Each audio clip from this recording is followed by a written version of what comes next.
Hello, thanks for joining me. This is Revelation for September. Today is Saturday, September 17th, and we'll be looking at the 17th chapter in the book of the Revelation to John. In chapter 17, we encounter the whore of Babylon, or Babylon, who is metaphored as a whore. So it's a woman who's sitting upon a lot of oceans or seas, and she's over all these oceans and seas, because that's not really kind of where John finds her. The great whore is essentially idolatry. Of the nations and the kingdoms, they are all idolatrous, except for the faithful people that John is writing to. And so he is carried by the Spirit out to the wilderness, it says, to see this woman. Now, okay, so she's on this water, and then she's in the wilderness.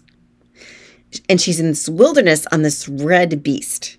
The red beast has, you guessed it, 7 heads and 10 horns.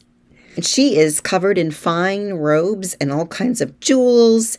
She was drunk on the blood of the righteous, and in her cup was foul badness, just being unrighteous, basically.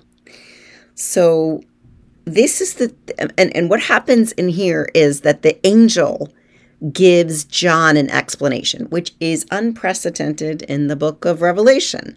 We never get an explanation about anything. And we rarely get John reacting to something. We did see that in chapter 5 where he wept, but we see him reacting with surprise at what he's seeing. And the angel says, "Why are you surprised? This is nothing. You should not be surprised about this." So the angel explanation is a departure for us in the book of Revelation, but it's not a departure for apocalyptic literature, because in the book of Daniel, you see the last half of the book of Daniel where all the apocalyptic visions are set.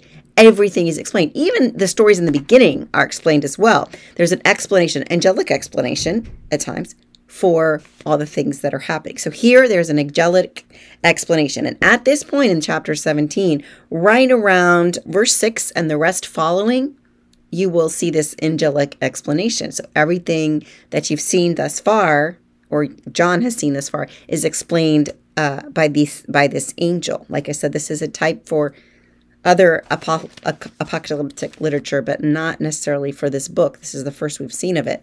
So the 7, of which 5 have already fallen, 7 heads on ponds, 7 mountains. Now, 5 of them have already fallen, and the beast makes 8.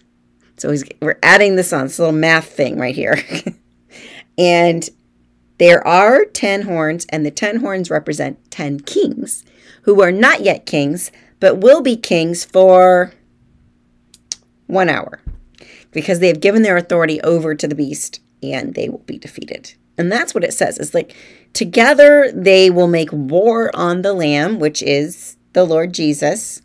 Together they will make war on the Lamb, and therefore all of them will be destroyed, because they will lose.